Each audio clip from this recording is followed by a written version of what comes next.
In this video, we'll review some of the important talking points of West Claremont's program for school safety called ALICE. ALICE stands for Alert, Lockdown, Inform, Counter, and Evacuate. In the alert phase, we're looking at information being key to making good decisions, finding that information should flow in all directions, providing as much initial information as possible to as many people as possible, and using any and all means available to us: text, the intercom, Twitter, Facebook, etc. We want people to know there's a situation on campus. In the lockdown, traditionally a lockdown phase is an excellent starting point. Locking the doors, providing an instant barrier to the room, can be made more effective by barricading the room and creating a secure classroom that no one can enter and being a hard target. Informing is again back to about getting information, giving information, and being aware. Using any information received in your environment to make a decision as the best option for your survival. Being flexible because the situation will continue to change. You've got to think on your feet. You've got to take information in and make a decision that's right for you. In a counter phase, we're looking at surviving contact with an armed intruder.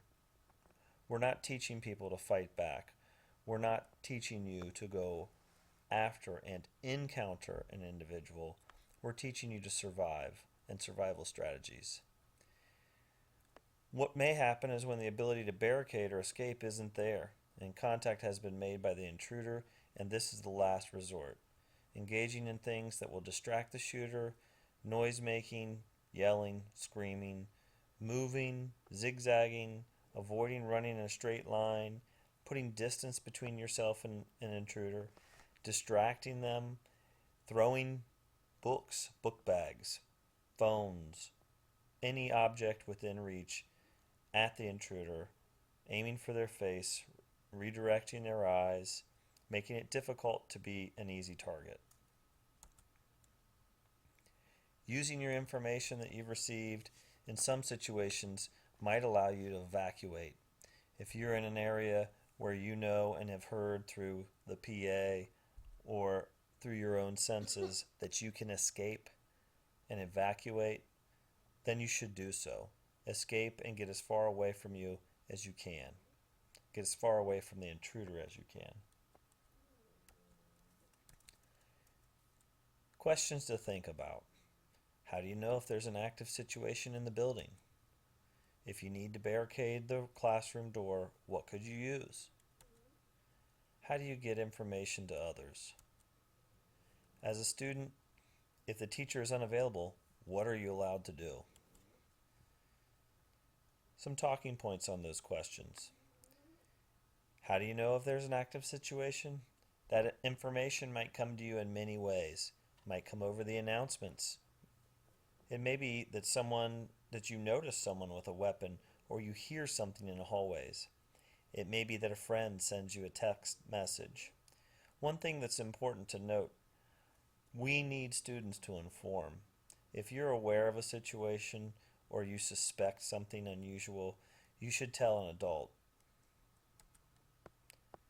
If you need to barricade the classroom door, what could you use? Look around your settings. This kind of behaviors are important to do no matter where you're at. Know where your exits are. Know where your entrances, where safety points are. Know what things might be useful for barricading: bookcases, desks, chairs. How do you get information to others? Any way that you can. It might be through technology such as texting and the use of your cell phone. It might be simple as yelling to others as you are exiting the building. As a student, if your teacher is unavailable, what are you allowed to do? You're allowed to do whatever is needed to survive. Barricade, escape, make a decision. One of the important aspects of ALICE is that you're empowered to make a decision to keep yourself alive. These situations tend to resolve themselves in 3 to 8 minutes. 3 to 8 minutes can seem like a long time in a high stress situation, but if you can survive 3 to 8 minutes, help will arrive.